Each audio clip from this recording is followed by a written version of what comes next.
Assalamualaikum warahmatullahi wabarakatuh. Perkenalkan, nama saya Wina Maria Sindra dari jurusan PG PAUD BP 2019, Fakultas Ilmu Pendidikan. Baiklah, di sini saya akan coba menjelaskan tentang penerapan teori behavioristik. Teori behavioristik adalah teori yang mempelajari tingkah laku manusia. Perspektif behavioral berfokus pada peran dari belajar dalam menjelaskan tingkah laku manusia dan terjadi melalui rangsangan berdasarkan stimulus yang menimbulkan hubungan perilaku reaktif atau respon, hukum-hukum mekanistik. Menurut teori ini, seseorang terlibat dalam tingkah laku tertentu karena mereka telah mempelajarinya melalui pengalaman-pengalaman terdahulu. Menghubungkan tingkah laku tersebut dengan hadiah. Seseorang menghentikan suatu tingkah laku mungkin karena tingkah laku tersebut belum diberikan hadiah atau telah mendapatkan hukuman. Karena semua tingkah laku yang baik, bermanfaat, ataupun yang merusak merupakan tingkah laku yang dipelajari. Ada juga penerapan behavioristik para tokoh teori belajar behavioristik, salah satunya yaitu F. Skinner. Menurut F. Skinner, belajar merupakan hasil interaksi antara stimulus dan respon dalam suatu lingkungan yang menimbulkan perubahan tingkah laku tersebut. Misalnya, dalam penerapannya, seorang guru memberikan hadiah kepada peserta didik sebagai penghargaan nilai yang paling tinggi sehingga peserta didik itu lebih rajin dan merasa bahagia dan merasa termotivasi dengan pekerjaannya tersebut. Teori ini juga disebut dengan operant conditioning.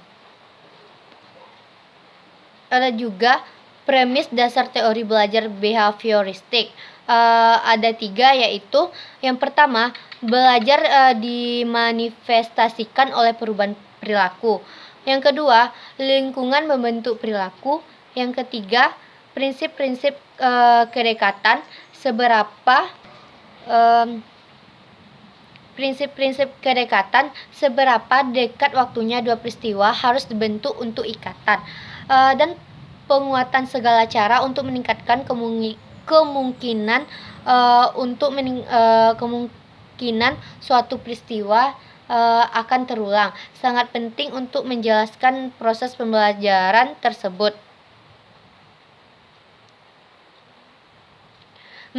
Pada hakikatnya, teori belajar behavioristik memandang bahwa perubahan yang terjadi pada individu berdasarkan paradigma stimulus-respon. Paradigma stimulus-respon atau S/R menyatakan bahwa suatu proseslah yang memberikan dampak balik terhadap apa yang datang dari luar individu tersebut. Maka, suatu individu dianggap belajar apabila ia mampu menunjukkan perubahan tingkah laku karena menerima stimulus dari luar. Sebuah stimulus dimaknai sebagai suatu yang dapat dimanipulasi. Memanipulasi lingkungan belajar oleh pendidik merupakan upaya membentuk perilaku peserta didik melalui respon yang dimunculkan sebagaimana yang diharapkan dalam tujuan pembelajaran atau tujuan pendidikan tersebut.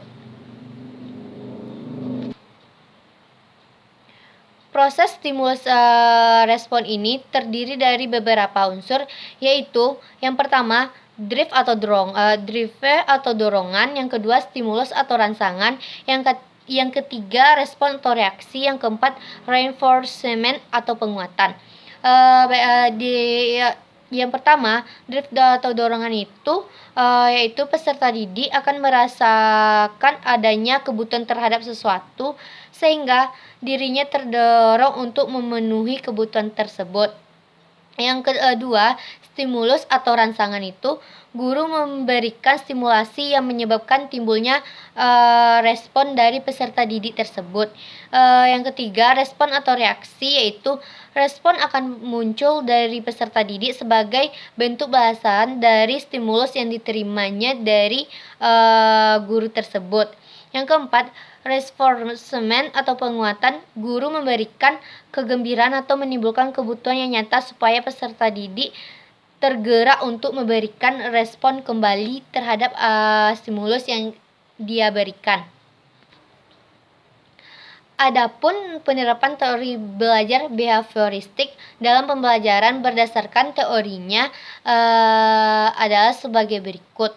Yang pertama, menentukan tujuan dan indikator pembelajaran. Yang kedua, menganalisis lingkungan belajar dan mengidentifikasi pengetahuan awal peserta didik. Yang ketiga, menentukan materi pembelajaran. Yang keempat, menguraikan materi pembelajaran menjadi bagian-bagian meliputi topik, pokok bahasan, sub pokok bahasan, dan seterusnya. Yang kelima, menyajikan pembelajaran. Yang keenam, memberikan stimulus kepada peserta didik. Yang ketujuh, mengamati dan mengaji proses yang diberikan kepada peserta didik. Yang kedelapan, memberikan penguatan baik yang positif maupun negatif. Yang kesembilan, memberikan stimulasi ulang. Yang kesepuluh, mengamati dan mengkaji respon dari yang ke-10 tadi, mengamati dan mengkaji respon dari peserta didik tersebut. Yang ke-11, memberi penguatan. Yang ke-12, mengevaluasi hasil belajar peserta didik.